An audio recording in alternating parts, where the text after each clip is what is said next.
Good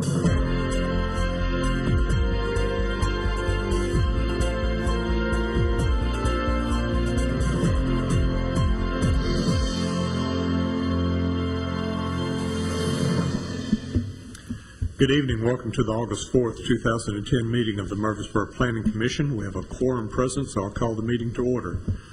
The first item on tonight's business is to approve the minutes of the July 21st, 2010 Planning Commission meeting. Are there any additions or corrections to those minutes? If not, I'll declare them approved as submitted. Before we start on old business, Mr. Ives, I think you have a special introduction tonight. I do. Chairman Lamb and members of the Planning Commission, I'd like to introduce Megan DeLockery. Megan is a student at Vanderbilt Law School and is interning with us for part of the summer. She's been a great help, and we're giving her the high duty tonight to come and visit with the Planning Commission and see how plans are made here in Murfreesboro. So we're glad to have Megan with us tonight. Okay. Megan, there's coffee back in the back if you need some. Welcome, Megan. It's glad to see you. First item will be old business. We have one item under old business tonight. That's a zoning ordinance amendment concerning specialty restaurants such as tea rooms, coffee houses, etc. The planning staff is the applicant. Ms. Ely, good evening. Thank you. Good evening, Chairman Lamb, Planning Commission members. The item of old business this evening is to consider amending the Murfreesboro zoning ordinance regarding specialty restaurants, limited specialty restaurants, and coffee, food, and beverage kiosks. These amendments were drafted in response to the Planning Commission's request that we find a way to specifically allow tea rooms in the City of Murfreesboro zoning ordinance. You held a public hearing on these items on July 21st of last month. After the public hearing, planning staff recommended that you recommend a deferral until your next meeting, until this evening, so that we can come back to you with some minor amendments to those proposed changes. The updated version is included in your agenda packet, so if you have any questions about that, staff will be able to answer those questions. But these changes are minor, they're not substantial in nature, and they're mostly to streamline the proposed changes so that they are easily read for everybody. If you have any questions about those, I'll be able to answer those, but there's no need to conduct a public hearing, and we did consult our city legal staff, and they said that there was no need to hold another public hearing regarding these changes. Staff would recommend that you adopt them if you feel comfortable with their wording. Okay, we have studied these previously. Are there any questions pertaining to them? If there's no questions, we're ready for a motion. Mr. Chairman, I move for approval, and again, I want to thank staff for all the hard work on this. Second. All in favor say aye. Aye. All opposed? Motion carries. We'll move into the public hearings portion of our agenda tonight. We have 3 public hearings scheduled for this evening. The first of which is a zoning change request to rezone approximately 0.75 acres from RS10 to commercial local located on Greenland Drive and Old Lascassas Road. Robert W. Agee is the developer. Ms. Steele. Thank you again. The first public hearing this evening is to consider rezoning approximately 0.75 acres located on the northeastern corner of Old Lascassas Road and Greenland Drive. This property is owned by Robert Agee, and he's the applicant requesting the zoning request. The property is currently zoned RS10, which is single-family residential district. The RS10 zone permits single-family uses by right. The request is to rezone the property from RS10 to CL, local commercial district. The properties to the north and to the east are zoned RS10. The properties to the south are zoned CU and is the location of Middle Tennessee State University. Across the Lascassas Road are properties zoned CL, which is local commercial district, and RM16. The applicant does not have a specific plan for this property, but believes that a commercial local zone would be most appropriate for it. It's currently used as a rooming house. The rooming house is not a permitted use under the RS10 zone, its current zoning, nor is it a permitted use under the proposed CL zone. However, operation of the rooming house would continue to be permitted so long as there's no lapse in use of the property. The applicant did hold a neighborhood meeting, as you requested, at the Discovery School on July 19th. The neighborhood meeting was well attended, and there were many people in attendance who had some good questions, and I believe it was a good opportunity for them to get some additional information about the project. we were certain to let the attendees know of the public hearing being held this evening regarding the zoning change as well. Mr. Kevin Gunther is here this evening, and I believe he's representing the application. Do you have something to say at this time, Mr. Gunther? Yes, ma'am. Okay. If you don't mind, I'd like to invite him to the podium. After his presentation, if you have any questions, staff will be able to answer them. Otherwise, you may want to go ahead and conduct the public hearing.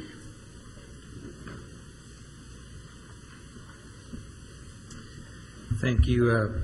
Kevin Gunther with Design Resource, working in conjunction with Huddleston Steel, representing Mr. Robert Agee, who is also here in attendance tonight. As Ms. Ely had pointed out, we feel that this application is an appropriate zoning request for this corner, and I'll give you several reasons that we feel it is so.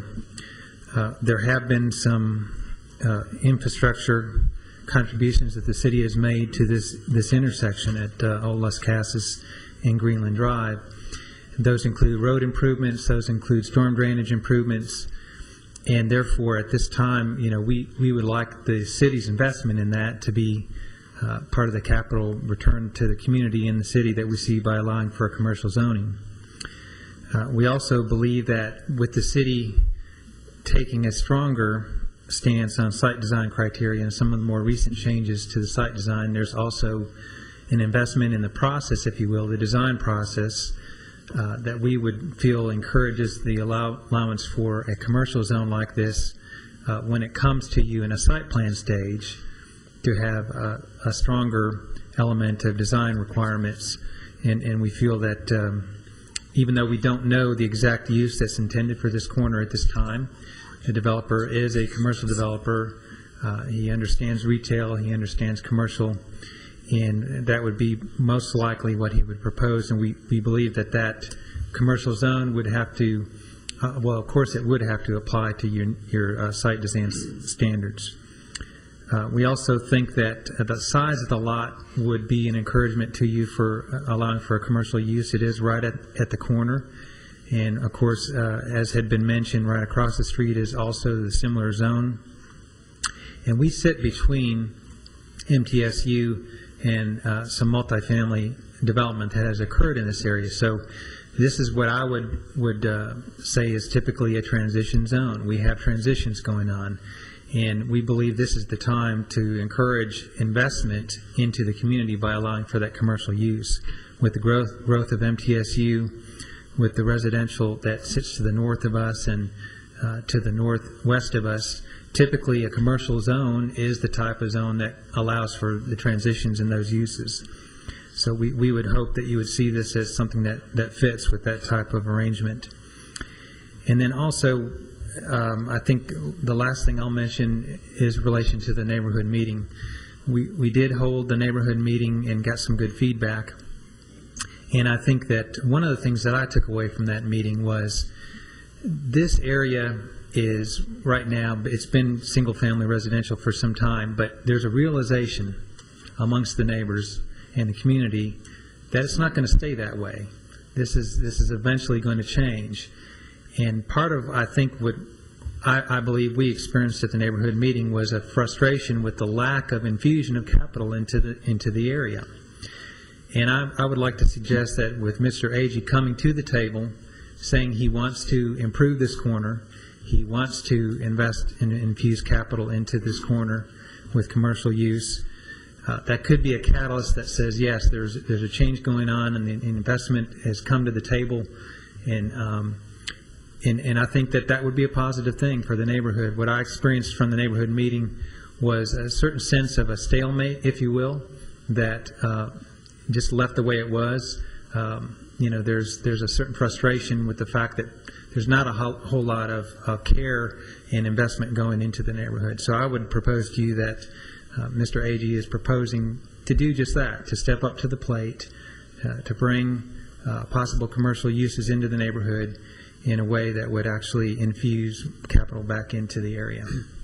And of course, I'll be here to answer any questions, as well as Mr. Agee. Any questions for Mr. Gunther at this time?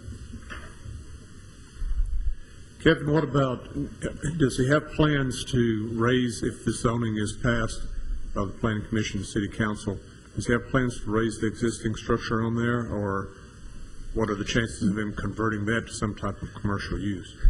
No, the answer to both of those questions would be a timing issue.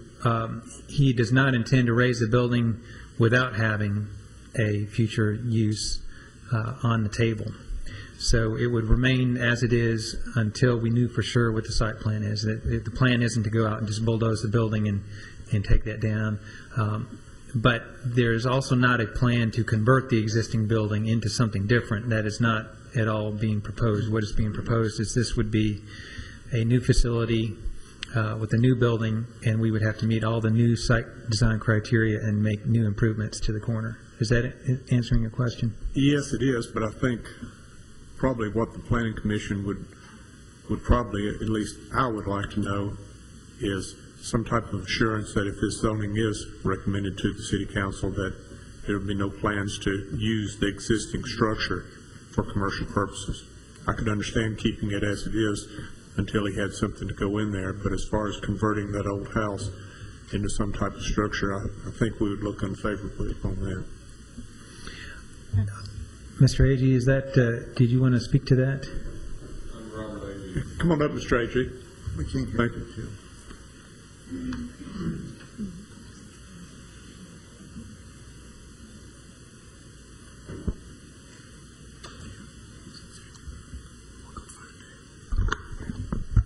There are no plans to retain the old structure or remodel it or anything of that nature. What we would do there would be raise the structure and start with a complete new building.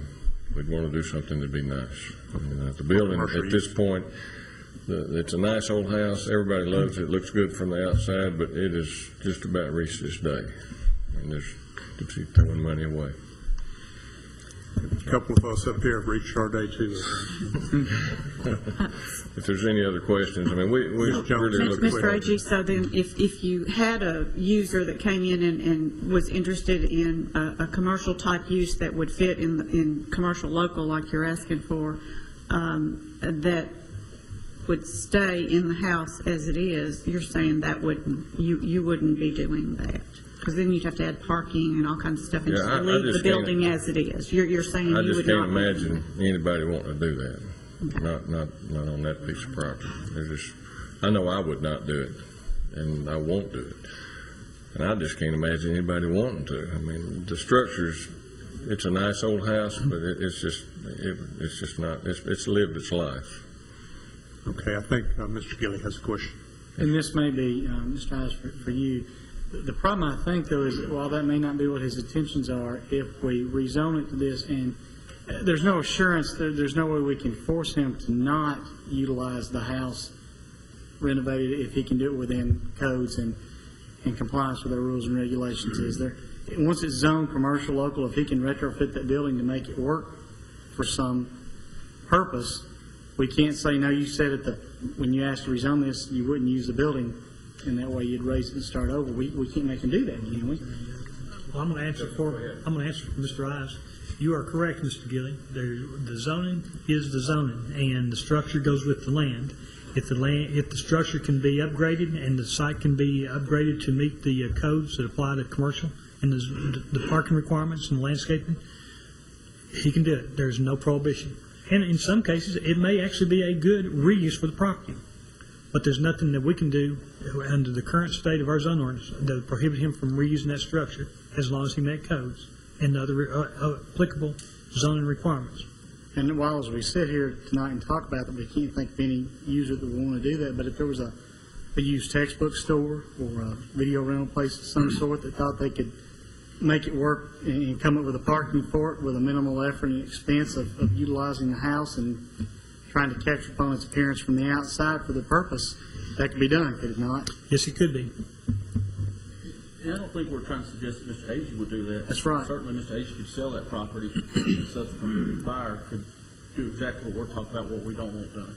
Right, we don't mean anything against you, Mr. Agee. That's right. Is I understand. it matter, though, the size of his lot? There's something I had in the back of my mind that the size of a lot could force a property to come back to us. Well, it may have to come back to you for site plan review. When they go to redevelop the site, if the site is more than 1 acre, and this is not, or if the structure is more than 5,000 square feet, it comes back for site plan review. Now, you know, whether or not the old structure is used, actually, as I've looked at it, I can see some good commercial uses for it. So this could be a nice restaurant in the shell of that house. It'd take a lot of renovation. There'd be a heavy parking demand, and I would have a lot of areas in the back of the property that could allow it. I think of a restaurant in the downtown. It used to be the old front porch. It's something else now. That's an old house. And, you know, it's a very nice place, and I could see something like that possible in that house. It costs a lot. It may be inconsistent with Mr. Agee's experience or desires or plans. Somebody else may view it differently. So I could see some good reuses for that.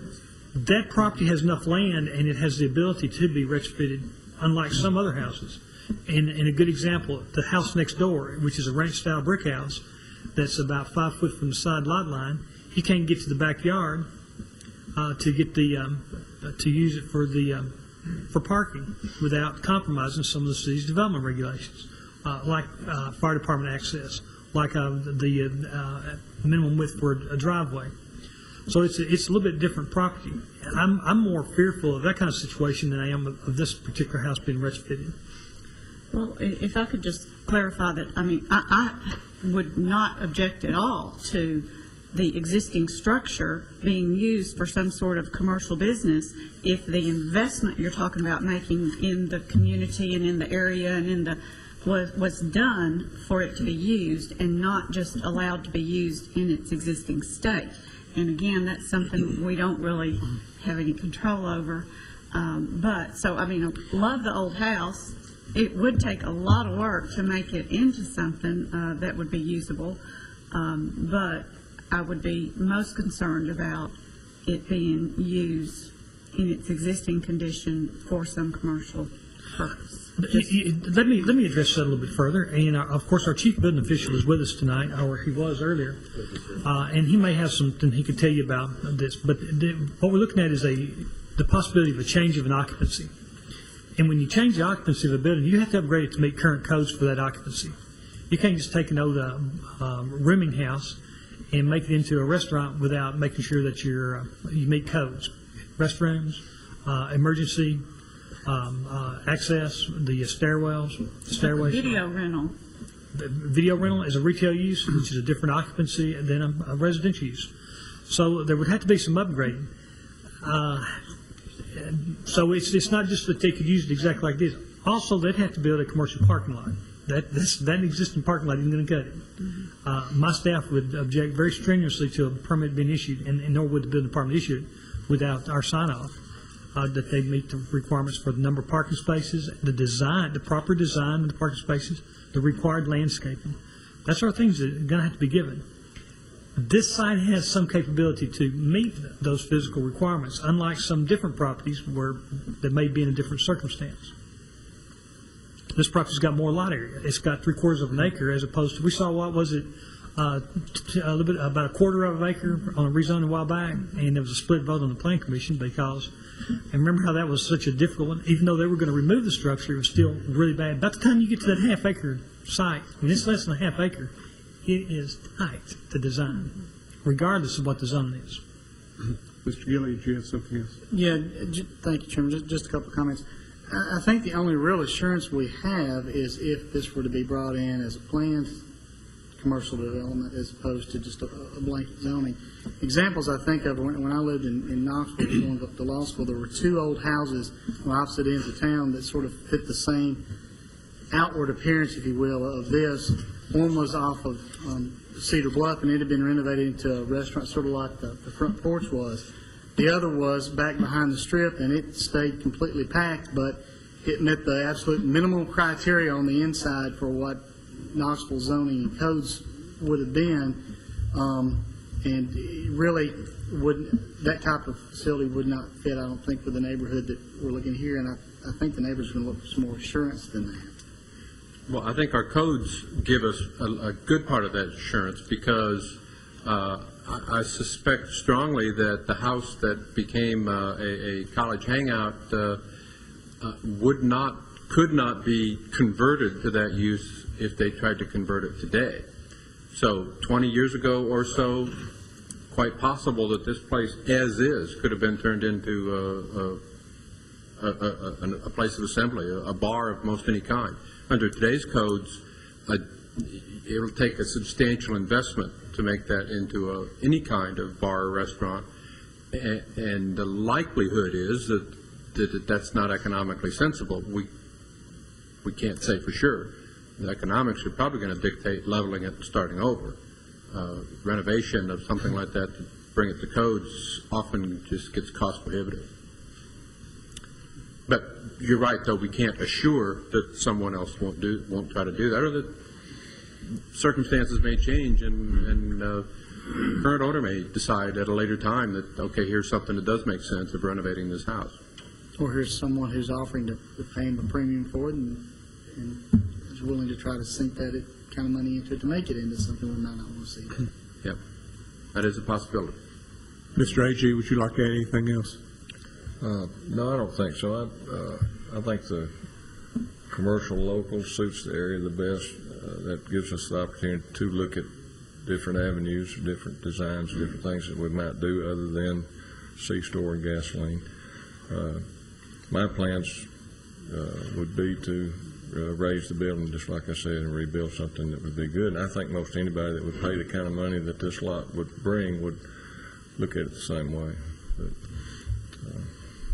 I just can't imagine somebody paying, you know what property is, somebody paying a big dollar and then spending another big dollar on an old house, and they've still just got an old house.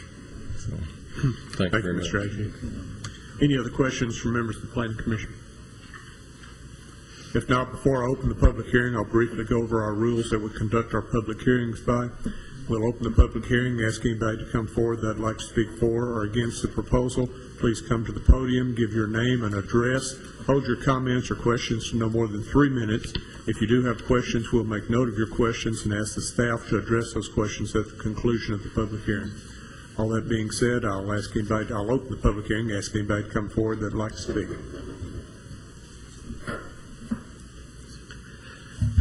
Mr. Chairman, committee members, I'm Bill Patterson, 1215 Raleigh Court, president of the Scotland Acres Neighborhood Association. I was at that meeting, the neighborhood meeting, which was held last month, and at that meeting it was presented a plan for a convenience store, gasoline station, and fast food restaurant, because Mr. Agee had apparently found out that he better come up with something instead of just a rezoning, and then we come here and find out, well, never mind about that. So we spent a lot of time talking about his plan, and that's gone now. I don't blame Mr. Agee for wanting to sell the property. And to get a better price, he needs to get it zoned commercial local. Our problem with this is that if it does get rezoned and there's nothing there, and he sells the property, the person who buys it can put in anything they want that falls under the commercial local zoning. And so we've lost control. At first we were here to argue about whether we needed another convenience store gas station. At least that's the way I saw it. And among other things. But the real issue, of course, was the rezoning of the property. And the long-range issue is not only this property at 1503 Greenland Drive, but the property east of it, the several houses that goes all the way to Reeves Rogers Discovery School. Because if this house gets rezoned wild, so to speak, with something just in that zoning to come in, then all the others are going to want to change their zoning too. And it would create a hodgepodge of non-conforming, unattractive businesses, and it is nothing that was going to help our neighborhood. You all have done a study about what should be done with this property. And I would like for you all to address this issue in accordance with that, of what needs to become of this 10 plus or minus acres that extends down Greenland Drive. And I would like for you all to take this consideration with your judgment on what we should have for that area. Thank you. Thank you, Mr. Patterson. Anybody else?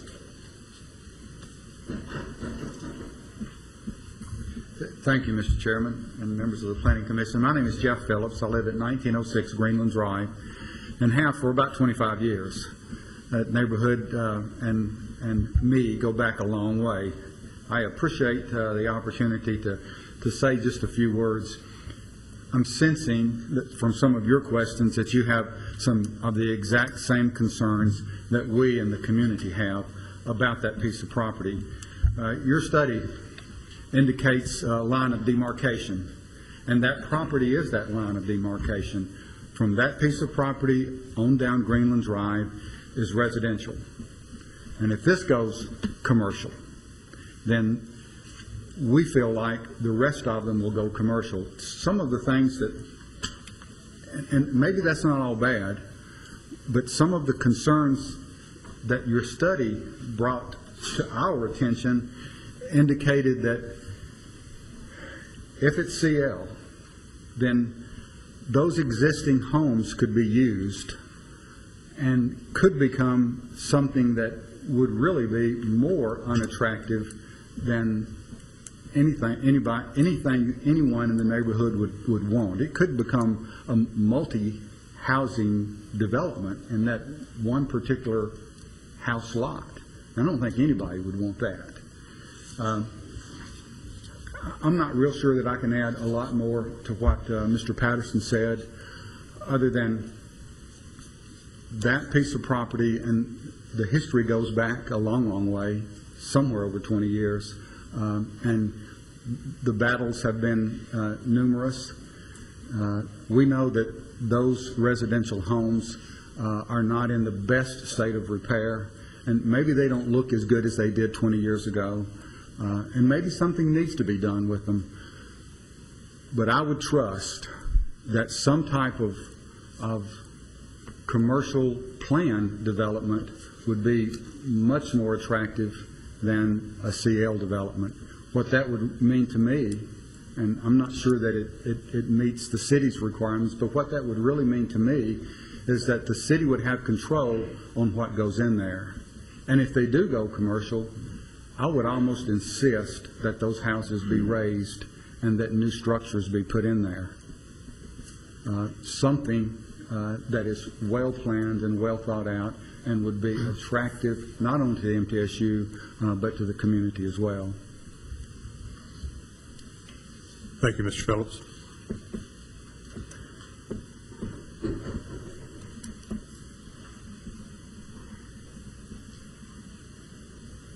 Mr. Chairman, committee members, my name is Ben Jameson. I live on Glasgow Drive. I simply just want to come in agreement with Mr. Patterson and Mr. Phillips. I think there does need to be a consideration of the entire piece of property from the corner on Old Lascassas around to Reeves Rogers School. If you've been by there lately, you notice that those houses have gotten in disrepair. And certainly it's because the owners don't know what's going to happen here. They need some kind of reassurance. They need to know what's going to happen. But certainly if we take this whole area into consideration and think about how it could be used and plan for it, one thing that I know and have a desire to see is that so many of the visitors to Murfreesboro come right down Greenland Drive to MTSU. They come to the football stadium, they come to Murphy Center, that's the way they come. And that's what greets them as they come through, either off Rutherford Boulevard or Middle Tennessee.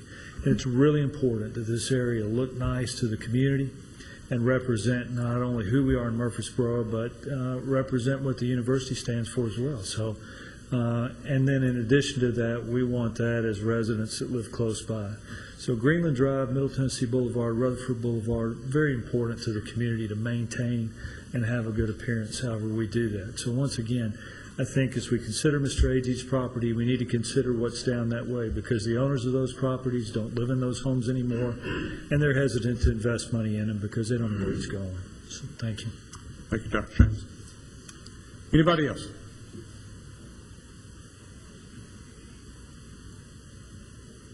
Nobody?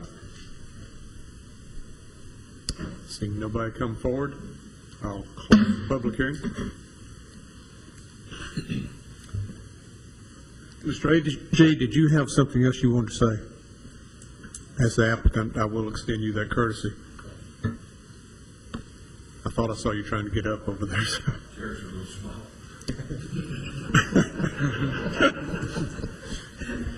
They're built for people like ate a lot, you know. All right. I agree with a lot of what all three of those gentlemen said, and but the only thing I don't really like my property getting bunched in with all the others. I think my property is on the corner, that it is a true prospective CL property.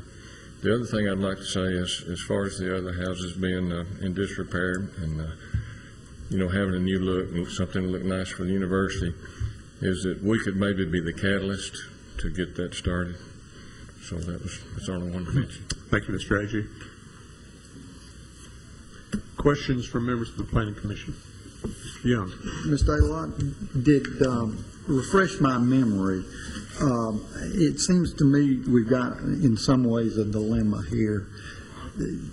We're well cognizant of the fact that the houses from Brown Drive all the way up to Old Las Casas are stagnant, to use, maybe that's too bad of a term, but they're in different stages of repair and disrepair. From one point of view, maybe it all should be rezoned at one time, but that leads to a lot of uncertainty. The other side is maybe this might be a catalyst to start something to help the neighborhood. I don't know exactly what the answer is. I do know that those houses are not going to get improved in the zoning area that they're zoned now. So maybe you could shed some wisdom on this situation. Well, I'm not sure I can shed wisdom. I can certainly discuss, though, and maybe you can arrive at your own wisdom. This is an area that, during my tenure with the city, has been something I've given a lot of thought, because there's been several applications in this area, and there's been some very well-attended, some very well-discussed applications. This property being one of them. This was the old Bick House. Ms. Bick operated the rooming house for many years. It wasn't a boarding house. It was a rooming house. She didn't feed the tenants. She gave them basically a bedroom, and they were on their own to get their meals at the university. Almost always she rented to university students. Upon her passing, the property was sold to somebody who had commercial aspirations. He bought it because it's a commercial intersection, and he thought, man, this would be a neat place for a drugstore and a convenience market. And it wasn't Mr. Agee at that time. It was somebody else. And he made an application, and by golly, the people in that area showed up, and it was one of them. It was a very well attended, very publicly discussed, and controversial application that went all the way to the city council and was denied. The current owner bought it along the way, and he kind of had the idea to be a great place for a convenience market. After all, he's in the oil business, and it had one of the elements he looks for, a signalized intersection, or potential for signalizing.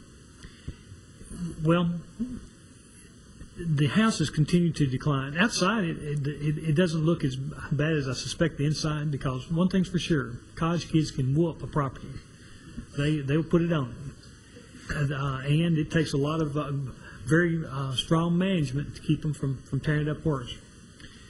The house has declined. The property that doesn't have the ambiance it once did. It used to have some very nice trees out front. I admired them. They've died or been removed, or some of them died and haven't been removed. It depends on, it's sort of different times. The property, though, has a little bit more room, and it has a little bit more flexibility. This property by itself is different than its neighbors.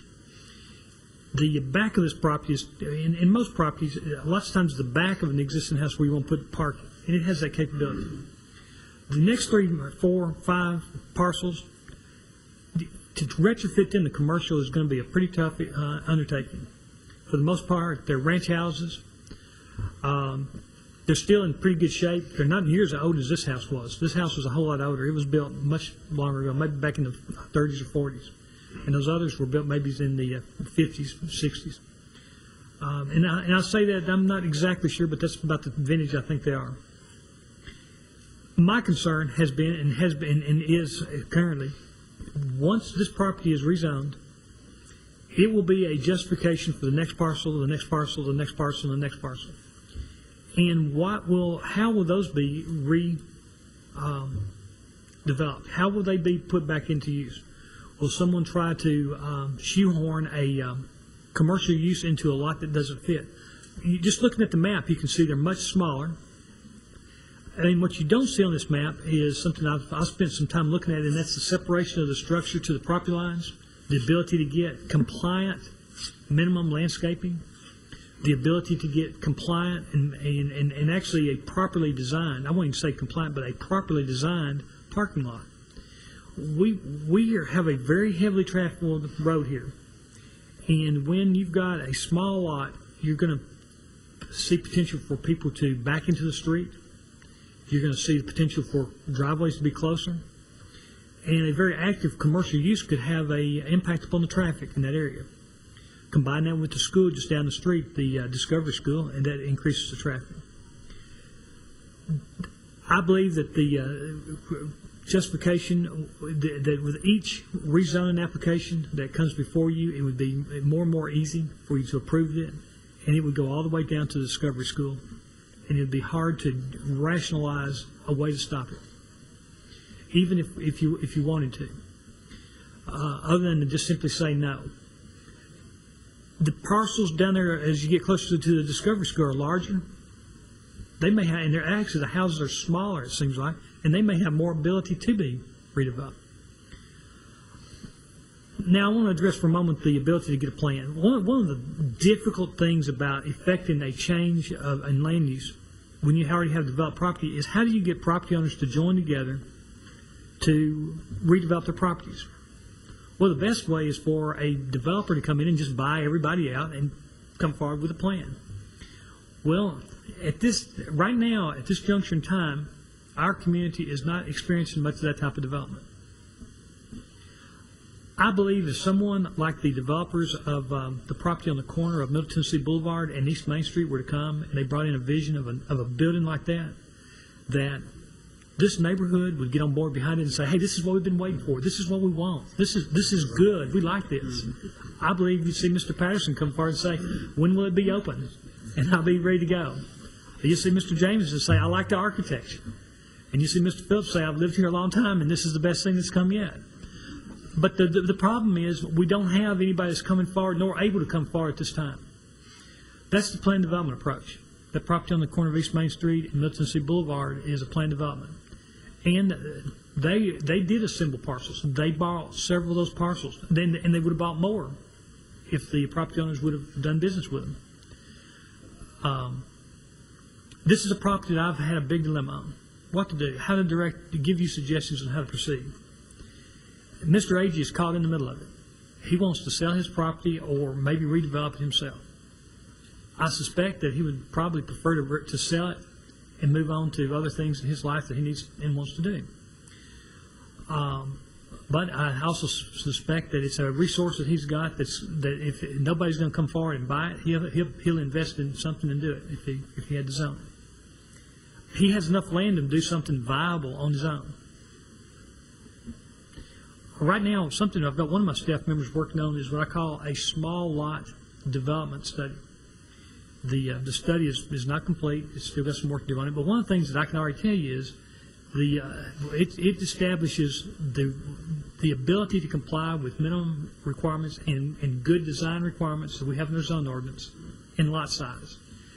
The lot smaller your lot, when it's less than a half acre, you'll see when this study finally gets to you, and it may be sometime yet, but you'll see that when you're less than a half acre, it is hard to meet parking lots with proper turnarounds for solid waste vehicles, with proper parking and such. Fortunately for Mr. Agee, he's a little bit over that, so he has some ability. So I've not really told you or given you suggestions. Maybe I've given you something to think about. I don't know what you should do. I suspect that if you're worried about or would like to see someone come forward with a total plan, hold out for it. It's not ready. If you think that it's got the ability to be redeveloped and you're not worried about the next application coming in, have faith in our design standards and the zoning. I do. And recommend approval. It boils down to that. regardless of what we do tonight, I think Mr. Agee's property is considerably different from the next several properties going east on Greenland Drive. It's considerably larger, and it being a corner lot, it works a little better. And I think he had a development plan one time that we looked at, and it was eventually, the rezoning request was denied for, what was it, like a Taco Bell or something on it? There was it included Taco Bell. One plan, it included what we call a co-brand. It was a convenience market with a tag-along fast food restaurant. And that was a plan development application. The other one had included the possibility for something like a pharmacy. It wasn't a Walgreens, but it was something along those type of uses. Before we saw so many of them develop in our community. Any other questions or comments from the Planning Commission? I'd just say that haven't we spent the last year and a half working on our design guidelines to keep the tiny little lots from being shoehorned into situations where somebody could put a bookstore in a 1,400-foot ranch house with a 20-foot setback and no parking, and these are very real problems because trying to back out in the road is suicidal. Well, the answer, Mr. Young, is no, sir, we haven't been. We've worked on design standards that apply to pretty much any commercial, but not really applicable to saying you can't do things on small lots. The small lot is always a dilemma. But let me add you another part to the small lot dilemma, and this is part, and I think we need to discuss this part of it too. Okay, say that we have faith in our design standards for redevelopment, and someone comes in and decides, I want to rezone. So the use they have on it, the residential use, becomes a non-conforming use. Well, now they're rezoned, and they're no longer, they're grandfathered in, but they can't go back. They can't tear down and replace that. They don't have a lot that's big enough to design a parking lot, so they're really stuck with a residential lot that's big enough for residential use, but they can't go back to it. So they come and say, oh, please, let's have some relief on the landscaping. After all, our lot's too small, our houses, we don't have enough room for it. Please, let's have some relief on our setbacks. We're too small. We can't do all that stuff. The economics don't make sense. Now we're commercial. We can't build a house on it anymore. So it winds up at the BZA, and it was self-created, but it's somebody that along the way has to give, and it will be the property owner demanding that it's the city do the giving. I know the story. I could have written the book. Well, the city council is on record recently as refusing a rezoning request on a small lot, on one small lot for commercial use. Well, actually, at the request of the applicant, they deferred action, and the applicant is not in any kind of a hurry to come back because he sees the handwriting on the wall. Okay.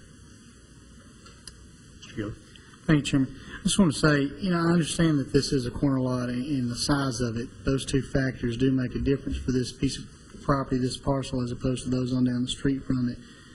And I would like to see it as a catalyst or to set the tone, so to speak, for how the rest of it develops. But I think the only way to make sure that happens the right way, that we want that strip to develop as time passes by, is one of two things, and that's either, as you suggested, Joseph, that when someone can come in and redevelop the big picture, so to speak, as East Main was, or at least this piece come in as a planned development that we know what's going in there and get to look at it and know specifically what the tone is that we're setting for that street. And I just don't think that the blanket zoning is appropriate for this. Any other comments? Yes, I was thinking, we do need to send a signal to this gentleman, though, that we're ready for maybe some planned development. So that, and I sort of think that same thing maybe through this whole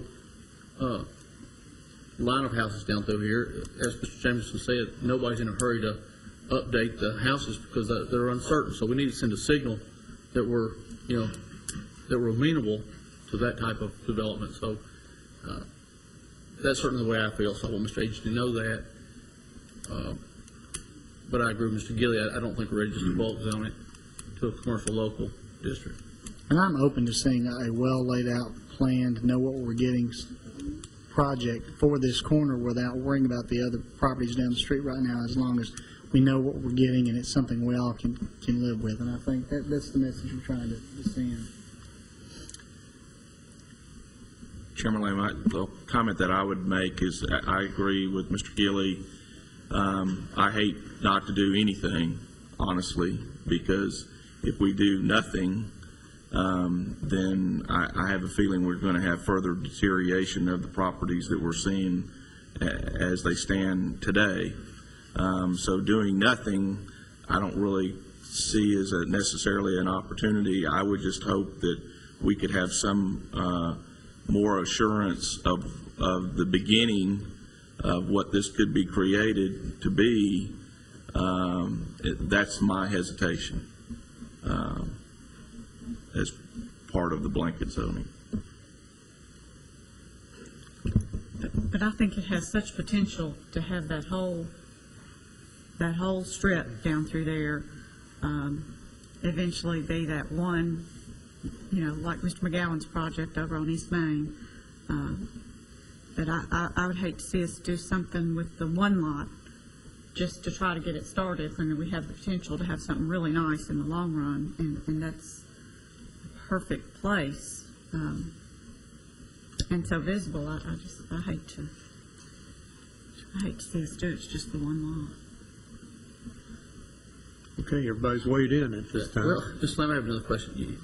You said, I want to make sure I heard your comment right, that this gentleman or others have asked to have this as a planned development and it's been denied?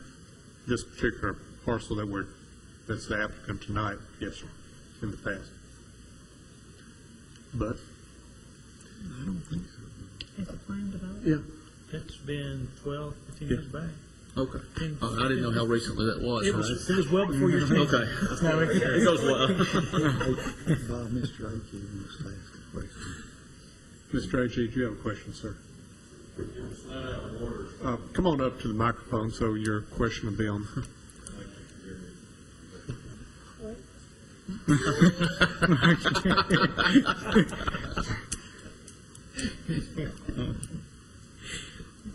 Actually, when we proposed this, it was 6 or 7 years ago, it was not denied. It was a tie vote, and it was to go before the city council. And the economy changed. That's when we had the downturn, and I just pulled it. But I couldn't, things got in a position where I couldn't do anything, so we just pulled it back. I've owned the property, I don't know, maybe 10 or 11 years, and I just feel like if we don't do something at this point in time, it may be another 10 or 12 years before something is done, and we're ready to go. We're willing to do something. Thank you for refreshing our memories on that, Mr. A.G. Any other comments or questions? If not, we're ready for a motion. Chairman Lamb, I move that the request be denied. Second the motion. Motion is made and seconded. All in favor say aye. Aye. All opposed? The motion carries. Mr. A.G., I think you heard a undertone from the members of the Planning Commission, though, that a good planned development for this lot would certainly be looked upon maybe with different eyes. I can't speak for the whole Planning Commission, but depending on what the development would be, that's more of what we're probably looking for at this day and time. And I realize in this economy that's a difficult proposition, but for the protection of all parties concerned, that I think probably the best way to go with it. Okay, we'll move on to the second public hearing. The next one is a zoning ordinance amendment concerning changeable copy signs. Building and code staff and the planning staff are applicants. We have Mr. Gary Whitaker, the code czar for the city of Murfreesboro, and Mr. Ice, I think, will both join in on this one. So, Mr. Whitaker, good evening. Thank you, Chairman, members of the Planning Commission. Before you tonight are recommended changes to the city sign ordinance, specifically section 25 1/4, -1, -2, and -24. As you stated, I will present the changes to our definitions and then defer to Mr. Ives to handle the section 1, which will be intent and purpose. The current changeable copy sign ordinance that we have today was adopted in June of 2009. At that time, we included what we thought were most of the actually was the most current types of displays for changeable copy signs. They consist of LED, LCD, plasma, fiber optics. Let's see. I think I've covered the ones we had in there. And video display. Shortly after that, we found out that we hadn't covered them all. So it was brought to the staff's attention that there was a newer type technology out there. So the City Council enacted, or actually adopted, a moratorium on October 1st to give staff time to look over this new type of technology and to go in and kind of give you a little bit of insight on that technology. When we previously adopted this in 2009, the technology that I was talking about was illuminating devices, and to best describe that, if it was an LED display, they use a light-emitted diode, and that creates pixels. And by manipulating the color of those, you can change the image, video display or a still image, if you will. The technology we're talking about now is a reflective technology, and basically they change the tint or the color of a material that's between two pieces of glass or plastic, and that film, if you will, can give the same image as a LED or LCD. Now, to the average person, if you look at that display, you wouldn't know that it's an LCD or LED. Just like if you were to purchase a television, you wouldn't know unless you went up and asked or look at the specs on the device. So appearance-wise, it looks the same, provides the same display, as I stated. The big difference is that the reflective material actually uses the ambient light to be able to see it, as any picture would. But at night, you have to flood it with some type of external light to be able to see it. So we want to incorporate that into our definitions for changeable copy signs, along with another technology that's come out is the 3D technology. I'm sure you've probably seen that advertised. You can buy 3D televisions now for your home. You don't have to wear glasses. It's just looks like a regular TV screen. They're quite impressive if you've never seen one. Staff anticipates just a matter of time until these will be used for sign displays. And if you could imagine seeing that on some billboard as you drive down the street, 3D technology with something coming out, that would have its whole other set of issues. But that, and as well as DLP technology, which is an older type of technology that's kind of being reintroduced back in the market. We did send out, after the Plan Commission set the public hearing, we sent out a packet of information, same information that you have before you now. That included the public hearing date as well as the changes that are before you.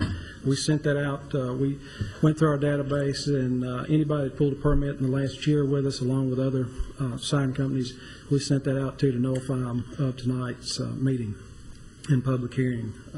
If there's no further questions this time, I'll refer to Mr. Ives, and I'll be happy to answer any questions before or after the public hearing. What is repixelization? Mr. Ives, would you like to handle that? Never mind. That's a technical question. Is that an engineering term? Mr. Ives, would you like to? Yes. Thank you, Chairman. I'm going to talk just a little bit about the changes we're proposing in this amendment to Sections 1 and Section 2. Section 1 being the intent and purpose of the sign ordinance, the very beginning of it. Somewhat different from the technical or more technical points that are addressed where we talk about specific signs that are allowed and specific signs that are disallowed. What our sign ordinance already contains a provision that essentially says all you can have are those things that are specifically identified in the sign ordinance, and everything else is prohibited. And to make that more complete, all you can have are the things that are specifically stated as being allowable. Everything else is prohibited. We felt that this was a good time to bring that statement to the front of the ordinance, in the very front of it, in the intent and purpose, and we also are expanding it from that simple statement. The intent being to make it more clear that, in fact, that is the basis of our sign ordinance. We list a certain a grouping of types and sizes and places and allowable illuminations that can be placed in certain zoning districts. Part of it is related to the size of the building, spacing on a lot, things of that nature. And we want to just make it more clear that, and it's something that a new technology is not going to be allowed until staff and the Planning Commission have had a chance to study it and make a recommendation, and then City Council has a chance to adopt that or not. So we are, the point, and this is in the new subsection C of -1, is simply to emphasize that point, that this is an ordinance that establishes things that can be used, and if it's not listed as something you can use, then it's prohibited. New section D is, I think, somewhat of a new concept for our sign ordinance. Our state grandfather law that applies to these matters, 137208, to a large extent talks about uses, and various uses of land are protected. It's not the only thing in that statute, but that's a substantial part of it. And signage, in certain circumstances, is a usage that's protected. It is the belief of many people that the nature, intensity, and everything about a automated, electronic, digital, whatever you want to call it, billboard is so different from the use that's represented by a static image, be it lighted or unlighted, but an ordinary, a normal, if you will, static image billboard, that is so different that the electronic billboard actually constitutes a different use. When the billboard industry went from hand-painted signs to signs that were printed on sheets of paper or sheets of vinyl and then were glued onto the surface, and then went on to these sheets, larger sheets of vinyl that were pre-assembled and then are hung on the face of a sign or wrapped over a sign, those were evolutionary steps. And I think the substance of the sign, it's still a static image sign, maybe a little brighter, maybe a little prettier, may last longer, but it's still, the essence of it hasn't changed. It's still what it was. I believe, and I think, and a lot of people believe, that the movement to the digital signage world is truly a revolutionary change. It's not just making the sign a little brighter or a little better. It's making it a whole different type of sign. So we would like it to establish in our ordinance that it's our belief, that it's our position as the City of Murfreesboro that an electronic sign is a different use than is a ordinary, everyday, static sign, the kind we're used to seeing. Our new subsections E and F here are more like the first one, and that is to bring up front, with new subsection E, we would bring up front for emphasis that we have no intent to ever regulate the content of a message. And that, with the very narrow exception that's contained in our ordinance that would prohibit an obscene message or certain things that are demonstrably false messages. But beyond that, we are looking at size and shape and location and not at the content or the message that is to be conveyed. And similar to that, in our new subsection F, to bring up front for clarity and emphasis that our sign ordinance is not ever intended to prefer a commercial message over a non-commercial message. The U.S. Supreme Court has given us certain abilities to prefer non-commercial, and the classic non-commercial messages are religious messages and political messages. They can, to some extent, be given preference over commercial messages, business messages. We want to make clear that we don't ever intend the other way, that we would give a commercial business message preference in size, location, or anything else over a non-commercial message. That's the point of the amendments that are there at the first part. And I, too, will be happy to answer any questions. Any questions from Mr. Ives or Mr. Whitaker? If not, I'll open the public hearing and ask anybody to come forward that'd like to speak. Nobody? Okay, close the public hearing. Mr. Chairman, Ives? I do want to make one mention. I discovered a typo just a little earlier this evening. If you look at page, well, it's not numbered. It's the third page of the actual draft ordinance itself, and in the middle of the page there, it talks about the section 4, which starts section 24¼ - 24, prohibited signs. If you go down to the first line of that's paren 28, right? You found me? Yeah. Okay. There's an omission there, and it in the sign provision that's referenced. So it should say, except as specifically allowed by this chapter 25¼ - 26C10. And then the rest of it changes. We just we dropped out the -26 in that citation to that section. I wondered why I didn't catch that. Yeah. I didn't want anyone to be confused. And I don't want the version that we give to City Council to be different than the one we presented to you. So, Mr. Ives, I know I want to commend the staff on the job and the diligence they're showing in this matter, because I know this is a rapidly changing medium. Just every few months, it seems like something new is coming on board that's totally changing the outlook of everything, and you guys are doing a great job keeping up with it. If there's no other comments or questions, we're ready for a motion. Chairman Lamb, I'll make a motion we approve. Second. All in favor say aye. Aye. All opposed. Motion carries. Thank you, Mr. Ives. Thank you, Mr. Whitaker. The final public hearing tonight will be the street renaming request to rename a segment of Manson Pike to Bill Smith Drive. Planning staff is the applicant.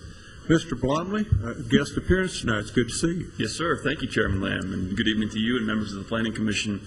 Our last public hearing tonight is to rename a segment of Manson Pike, which is just west of I-24, to Bill Smith Drive. And as you know, back in June, we reviewed several recommendations by staff that are outlined in the study that I've provided to you that go along with the Manson Fortress Realignment Project, which is shifting the intersection of Manson and Fortress to the south of its present location. From what the city engineer has advised me today, the completion date for this project is approximately late summer 2011 or fall 2011. If you have any questions with regards to the specifics of the construction of this road project, Mr. Griffith is here and is available to answer any questions.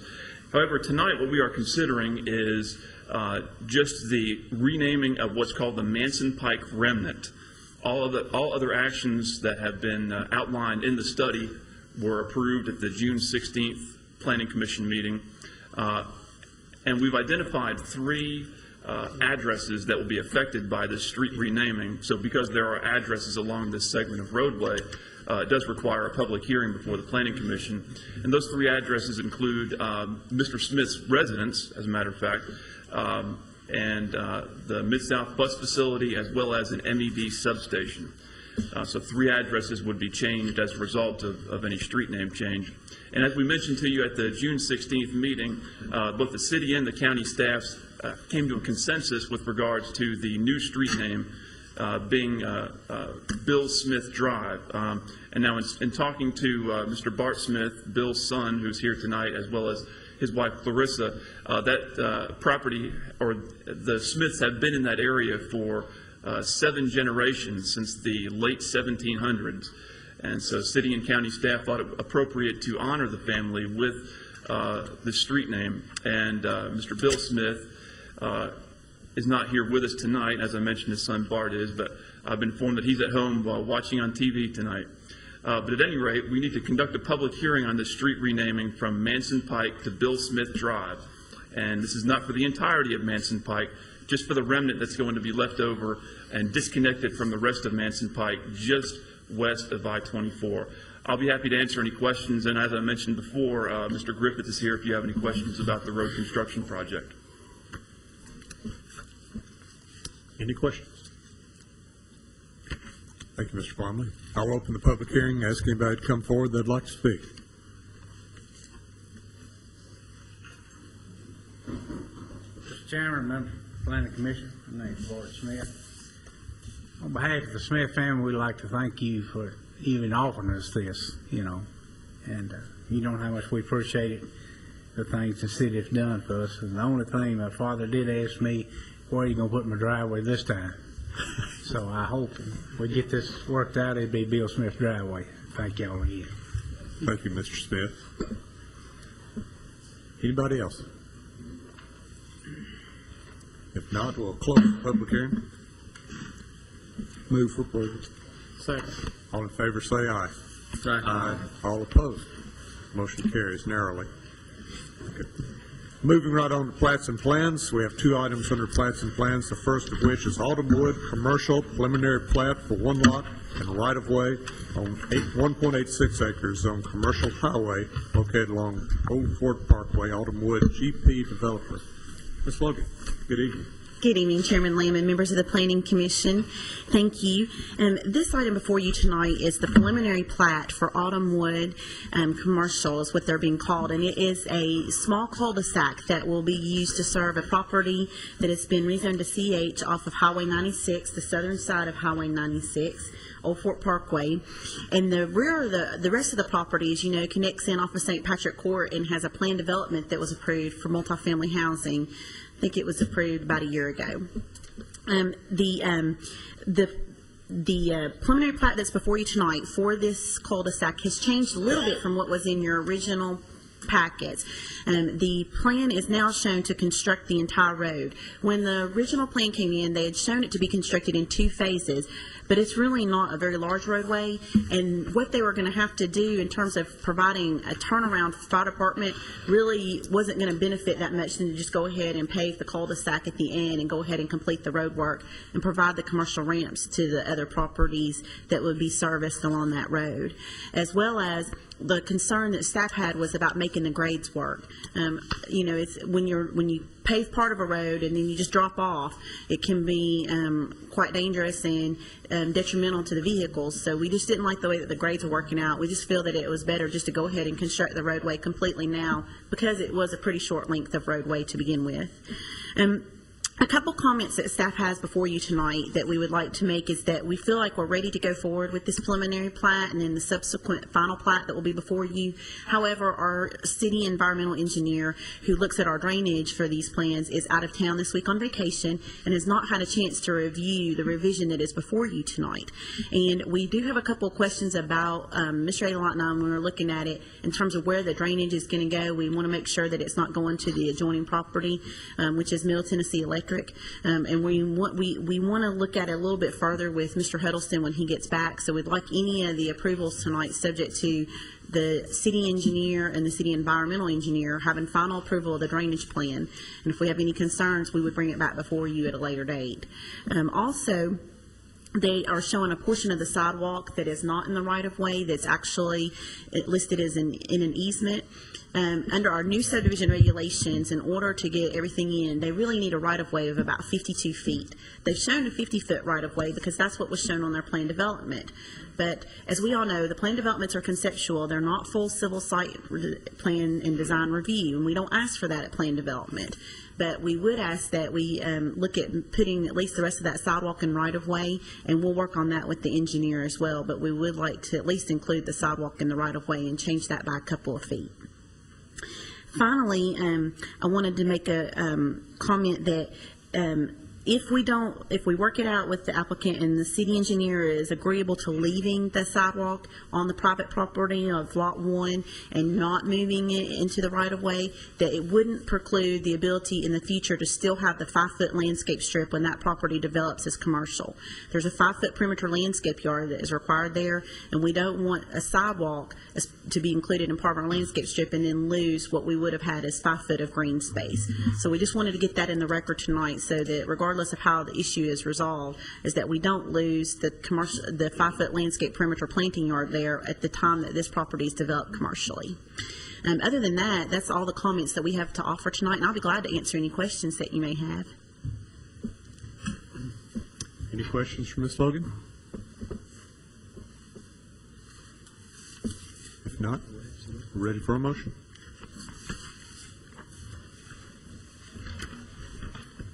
Chairman Lamb, I'll make a motion, we approve subject to all staff comments. Thank you. Second motion. All in favor say aye. Aye. All opposed? Motion carries. The next item under plats and plans is Autumnwood Commercial, a final plat for one lot and a right-of-way on 1.86 acres zone commercial highway located along Old Fort Parkway, Autumnwood GP developer. Ms. Logan. Yes, sir. Thank you. Again, this is the final plat for the item that you just considered, which is for Autumnwood Commercial located along the southern portion of Highway 96. At the final plat, we would just remind the applicant that under our new subdivision regulations that the majority of the work will have to be completed before the final plat can be recorded. That's under our new subregs. The road will at least have to be in binder, and there may be a few things that we can bond, but that's under our new subregs to ensure that we have substantial completion before the recording of the final plat. Also, before the final plat can be recorded, we would ask that the city engineer approve any and all construction plans and that TDOT approve any striping plans that are going to be necessary out in the TDOT roadway for some modifications. Other than that, we have no additional comments. Any comments or questions? Ready for a motion? Mr. Chairman, move for approval, subject to all staff comments. All in favor say aye. Aye. All opposed? Motion carries. That concludes the plats and plans portion of our agenda. We go on to mandatory referrals. We have one item under that category, that being 725 South Malloy Lane, mandatory referral for property acquisition. City of Murfreesboro Planning and Engineering Department staff are the applicants. Ms. Logan, once again. Yes, sir. Thank you. If we could go to the screen on the overhead, I have a map for you tonight concerning this mandatory referral. If you'll look on there, it may be a little bit difficult to see, but this property right here is the property in question tonight. It's outlined in green. This property has been subject to several flooding events over the last 20 years. In fact, we think that it has been inundated with floodwaters into the actual property or into the structure at least 5 times over the last 20 years, and has been substantially damaged over the years by the floodwaters. In 2009, September of 2009, you may even recall that there was a fire rescue at this property, if you remember from the news, in which someone was actually removed during a rain event from this property. Of course, the property was damaged heavily again in the 2010 flood in May, and you'll be hearing a little bit more about the May flooding events on the next item by our city engineer. But this property has been foreclosed upon and is in foreclosure, and an opportunity has been presented for the city to purchase the property. The staff was looking at it, and we feel like this is a prime area to create a 140-acre drainage basin to address stormwater quality. You know, we've done drainage studies in the past and drainage improvements in the past for stormwater quantity, but because of this location and the property being located in the floodway, this is a real opportunity for us to do something for stormwater quality in this drainage basin. This property would be purchased under the stormwater quality funds that have been as a capital improvements project that have been garnered from the stormwater utility fee. And I think that when this fee was envisioned a couple of years ago when we were doing our stormwater ordinance, that this is entirely the kind of project that was envisioned for this, because it's a mitigation project. We're taking an existing situation, mitigating it, and trying to find a way to improve the surrounding area. The Water and Sewer Board has already approved the purchase of this, and we are bringing it for you tonight for your approval as a mandatory referral for us to proceed forward with purchasing the property and then going forward with a study for this as for a stormwater quality drainage basin design. Any questions from members of the Planning Commission?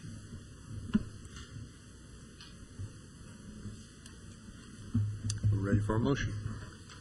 Move for approval. Second. All in favor say aye, please. Aye. All opposed? Motion carries. Thank you, Ms. Logan. Thank you.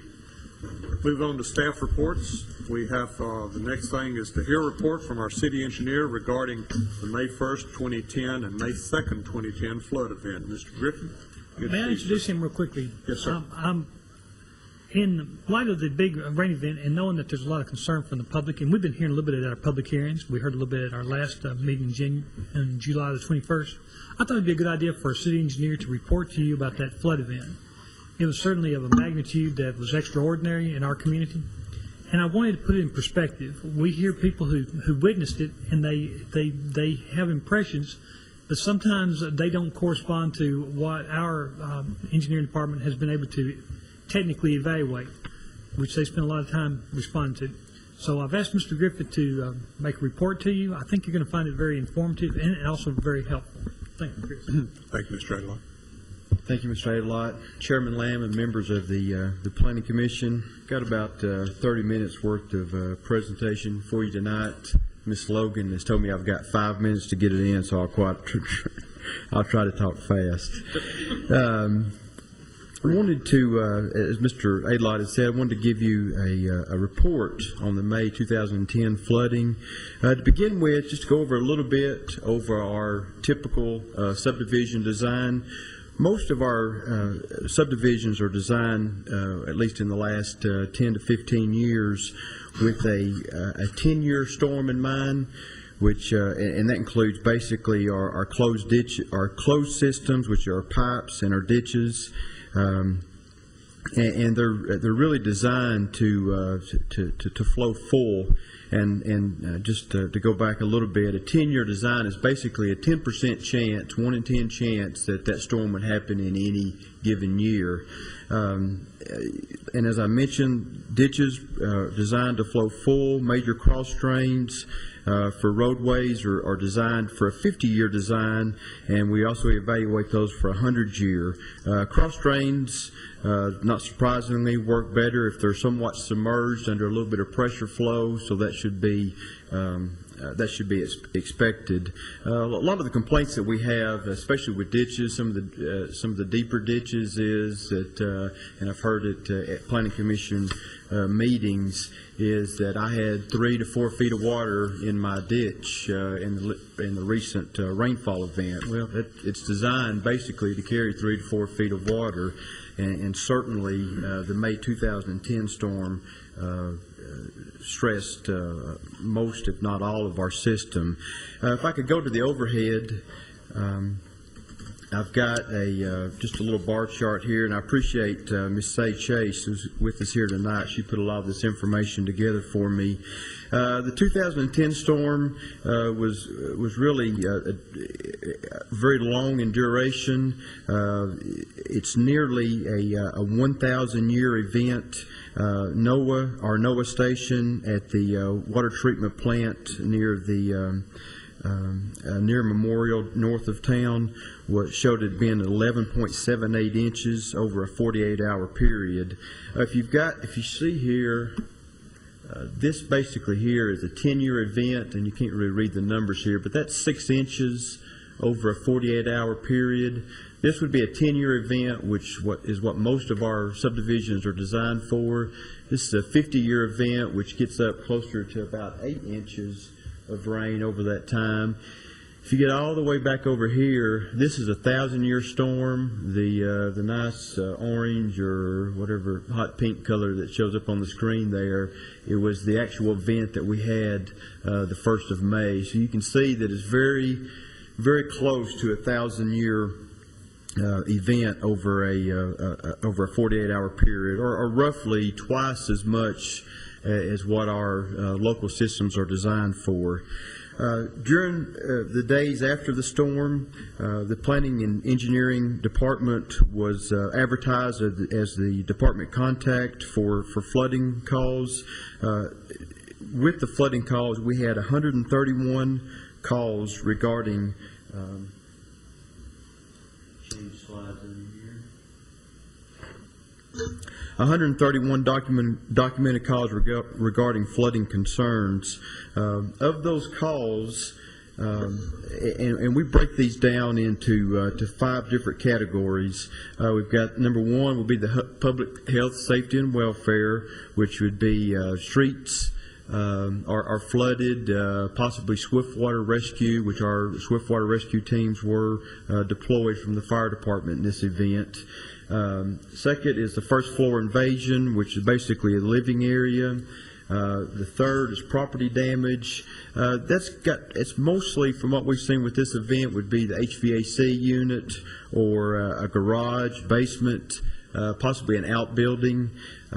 Fourth would be the loss of use, which basically would be water in the yard. And then fifth would be other. We had some streets that actually showed some settlement due to the flood. If you'll notice, for the most part, everything that we had, and I'll go to the second slide. Our third slide. Show that.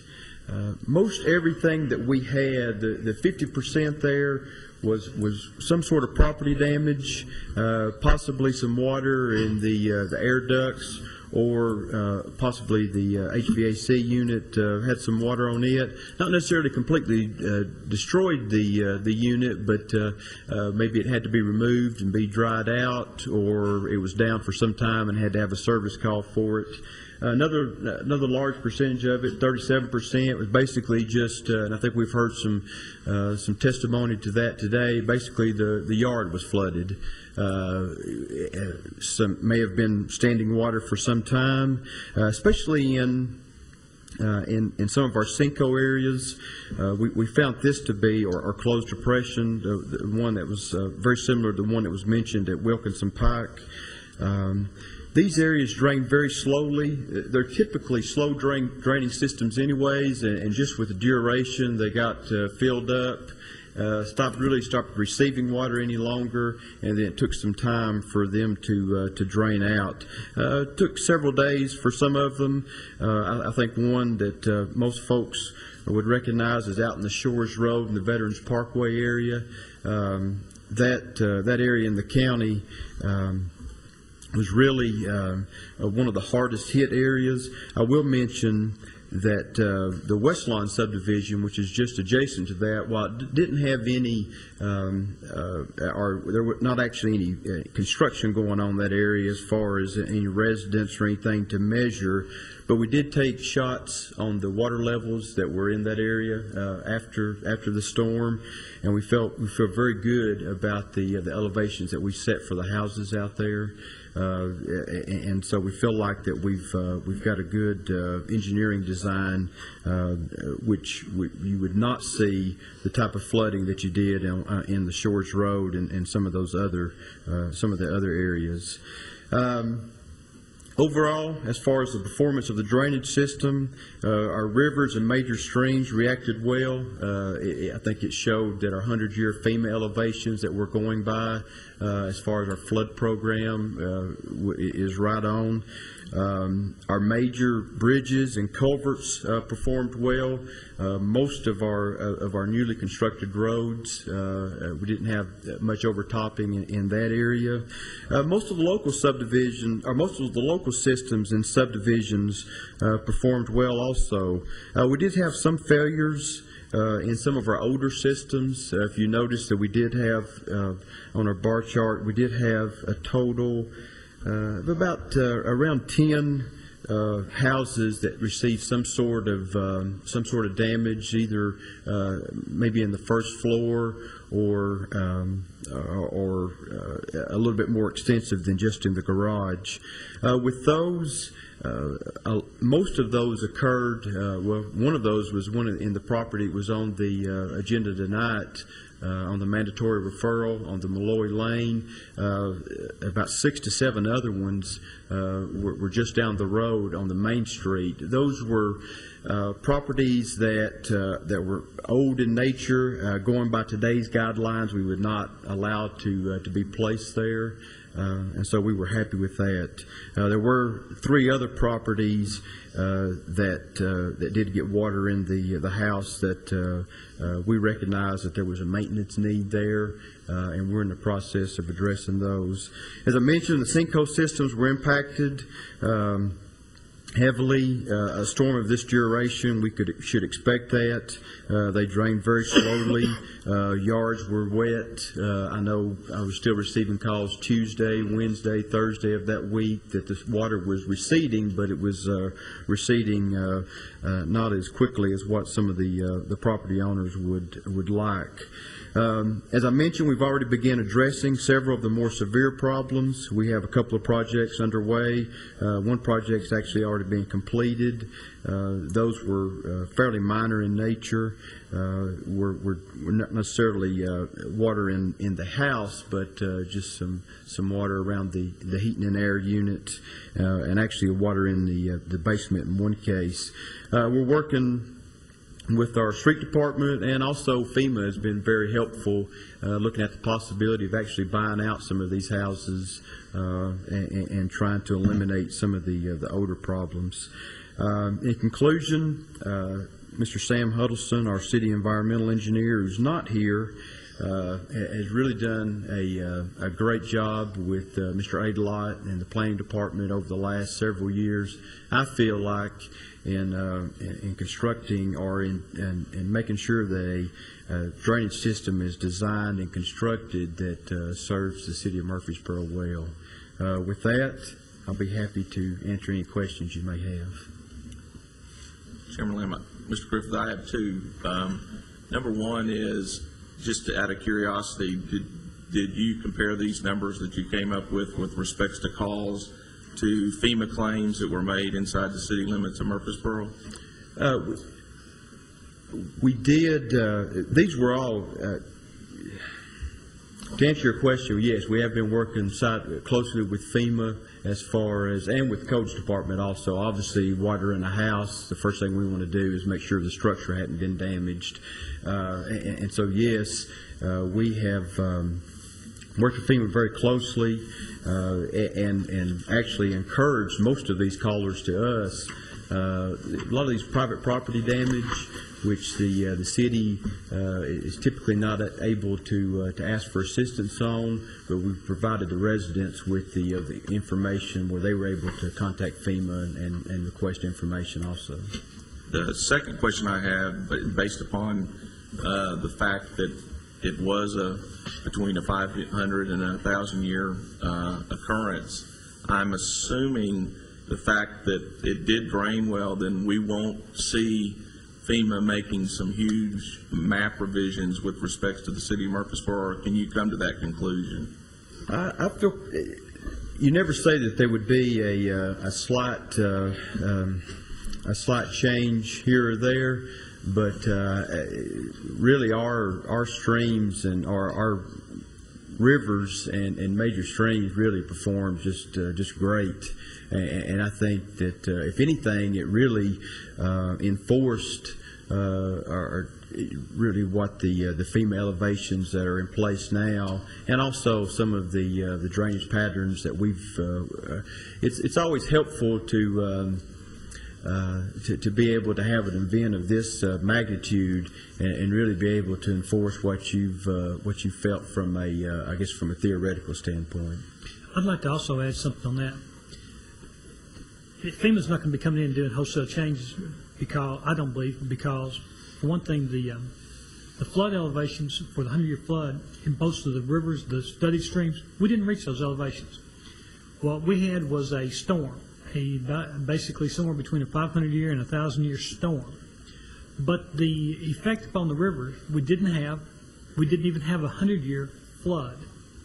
The 100-year flood elevations would have been greater. The river did not get up that high. See, we had something more like a 50-year flood on our rivers and streams. So I think there's no reason why FEMA would seek to change our flood maps on account of that.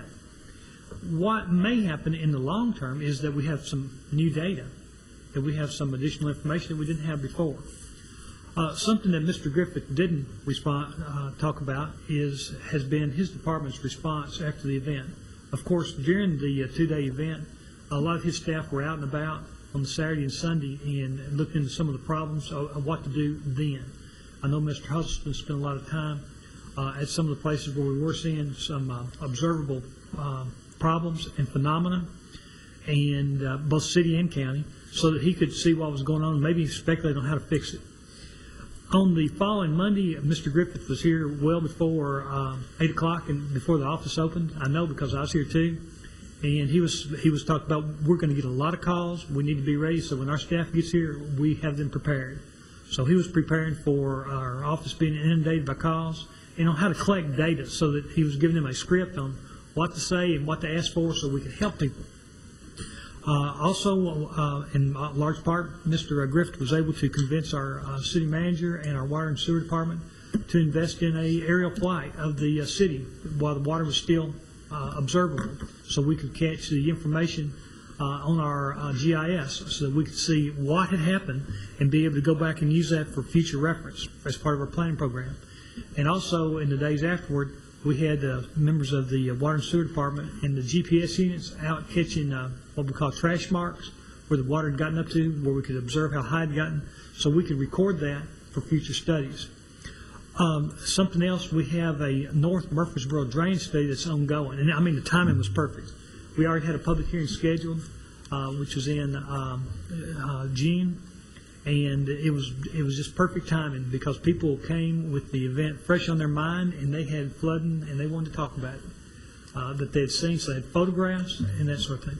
So I want to add that Mr. Griffith was prepared for trying to help the community to understand what happened and to deal with this and to help them to get back on their feet. Something else he didn't mention that I do want to mention is that we suspect there's probably flooding events and properties that were damaged that we haven't heard about. For whatever reason, property owners haven't called us to let us know they had a problem. Well, if people have had damage, we want to know about it, because by knowing about it, we may be able to do something about it. But if we don't know about it, we don't know what happened, and it's not on our radar screen. If they would like to call our office, they're welcome to call us. We'll log them in. We'll ask for some information so that we can help determine what level of problem it was. Mr. Griffith did tell you we give a lot of priority to resolving problems that involve damage to living space. If someone got water into their house, into their first floor, where they live, that portion of their house, that's a real high priority to doing something about it. We want to know about it.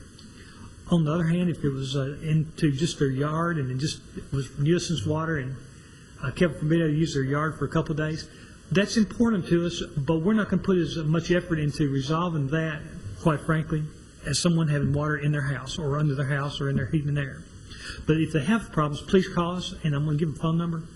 That'd be 893-6441, or email us, and you can find our website at www.murfreesborotn.gov. We're still interested in getting information. Photographs help, reports help, and if we don't know about it, we'd like to know about it. Anything else on that you'd like to add? Just to reiterate, we're still getting some information. We met with the folks of the Shawnee subdivision, myself and Miss Logan, a couple of weeks ago. Got some very good information as far as photographs, any video, anything at all that can. We've got a very well documented event in the fact that we've got a rain gauge, a NOAA rain gauge at the water treatment plant near the Veterans Hospital, and just to be able to use that information and then back in to see how the designs are actually holding up is very valuable to us. Mr. Lamb. Yes, sir. Mr. Jim? Chris, you said you had a complaint about 3 or 4 foot of water in a ditch. Well, that's the best complaint you could ever have because it wasn't in that particular person's house. So the ditch served its purpose. But what this does, what this says, and I'm going to sum it up in my terms, and it says that the city really very seriously and comprehensively looks at all the drainages on every project that we do. And when we did have the 1,000-year flood, 900-year flood, the experience that we just had, we had very few incidences compared to the number of structures in this city. So what this tells me and tells hopefully the general public is that we do take drainage as probably the most important thing, one of the very most important things that we do. We emphasize water and putting new water on old properties. So here again, the city, the way I see it, has really, over a long period of time, developed a comprehensive drainage plan on each different project to make it work, and that it worked under a very stressful situation. So the systems are in place and the systems are working. Mr. Young, that is part of why I wanted this report, so that you would know that the city has invested in engineering for its community since the 60s as an ongoing program, and it's paid off. So that when we had the big event, we weren't on the news as having mass flooding and problems from subdivisions that this body has approved. Instead, we had the absence of it. It's sort of like, what was the significance of the dog not barking? There's nobody there. And that was because we didn't have the problems. We didn't have a barking dog in our community on May 1st and May 2nd. Should I ask him to explain that? No. Please don't. Mr. Griffin, your 5 minutes did not include Mr. Adlock's. Thank you, I appreciate that. Do you have anything else, sir? No, other than thank you again for this opportunity to be able to present this information to you. There's a little bit of misinformation out there that Murfreesboro missed the brunt of the storm as far as we didn't have quite as much rainfall as some of the other communities, and I would submit that nearly a 1,000-year storm is a pretty significant event. Thank you very much. We appreciate the information. It's very valuable. Okay, we'll move on to other business. We have the next item is the zoning change request to rezone approximately 12.64 acres, including 9 parcels north of Wilkinson Pike, west of West Park Drive, from RS 15 to Office General Residential. Mike and Jane Cox, Dr. Rudolph Cumberbatch, Miles Cumberbatch, Gary and Tammy Atkerson, Thomas Lewis and Teresa Hutner, Curtis Taylor, Steve and Deborah Cravens, David and Juanita Stubbs, and Sisavon and Sanathon, and I can't catch that last one, Budavong, and I massacred those names, I know, so I apologize to those folks. Mr. Adlock? Yes, sir. During its regular meeting on July the 21st, we conducted a public hearing to consider rezoning these properties from Office General, from RS-15 to Office General Residential. And during that, there was a lot of discussion. We heard a lot from the neighborhood, but conspicuously absent, we did not hear from any of the property owners, and they, for whatever reason, didn't appear at the meeting or didn't speak. After the public hearing, there was discussion about reuse of the structures. There was discussion about the desires of the property owners, what they wanted. We knew that some of the property owners had come and visited with the plan staff to negotiate part of this discussion. Some of the others had not. After the discussion was over, the Plan Commission moved to recommend that the 6 western parcels be rezoned and that the eastern 3 not be. In part, among the various reasons, but one of them being we didn't know what the property owners wanted, that they hadn't joined in that application. One of the very first calls we received the day after that was from one of the affected property owners wanting to know why he wasn't included with the others. You know, the very strong opinion that that it should be all or nothing, and that he did want to do it. And that if the matter moves on to the council, he wanted to be part of the application, part of the public hearing before the council.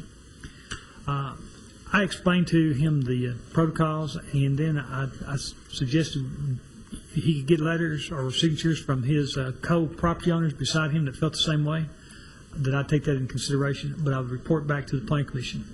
I then consulted with our legal department, our city attorney, about this unusual turn of events, also about this unusual application.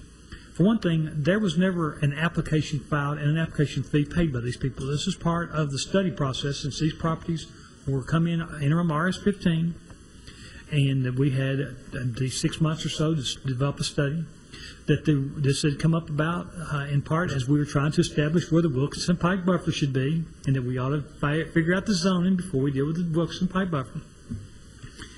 All things considered, I began to realize that if they get onto the city council, and with the 6 western parcels, and they, number one, show up at the public hearing, the city council may be in a position of saying, doesn't this all need to go back to the Plan Commission anyway to find out what needs to be done and come back with a recommendation? That's one possibility.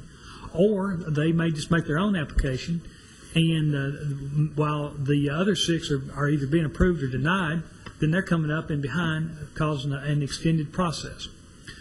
I felt like it'd be just best to just take them all 6 back to the Planning Commission, have another public hearing, so now we've got new information. I included on your table a letter from the property owners and a map that shows where the property owners which one owns which property. And I want to recommend that is the course of action we take. September the 1st would be a good public hearing date. We have a public hearing on all of them, all 9 of the parcels. I believe this time we're going to hear something from the property owners. I'll let them know that the Planning Commission very much desires to hear from affected property owners, both those who own the property and those who reside around it. We'd like to be able to make a good, well-informed decision. We want to consider what the neighborhood wants. We want to consider what the property owners want. And when people don't participate, it causes you to have an information vacuum. And I have admonished them to be present and to help the Planning Commission have some information so it can make a well-informed recommendation. September 1st, what else do we have? We have the Manchester Highway rezoning. At this point, that's all that we have scheduled. Okay. Okay, September 1st. Move to set a public hearing September 1st. Is there a second? Second. All in favor say aye. Aye. All opposed. And the final thing on my agenda tonight would be a zoning change request to rezone approximately .32 acres from RM12 to RS4 located along February Street, Kenneth Johnson Jr. development. Ms. Seeley. Thank you. This next item is for you to consider scheduling a public hearing for a rezoning request. The subject properties are located along the east side of February Street, just north of Bridge Avenue, and their address is 215 and 219 February Street. The properties are currently zoned RM12, which is multifamily residential district. The RM12 district permits single-family uses and multifamily uses by right. The property currently to the north, east, and south are also zoned RM12. Properties to the west across February Street are zoned RS8, single-family residential district. The subject parcel has 2 single-family houses located on this one lot of record. Staff's research, we came up with no explanations how this ever happened or when this came into existence.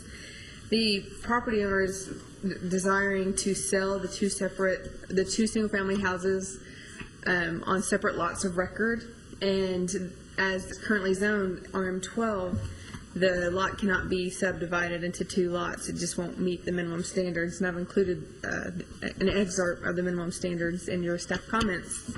So what the property owner is requesting is that you consider rezoning this parcel to RS4. The RS4 zone would allow the subdivision of this lot into 2 lots, and each house would then be on their own lots of record.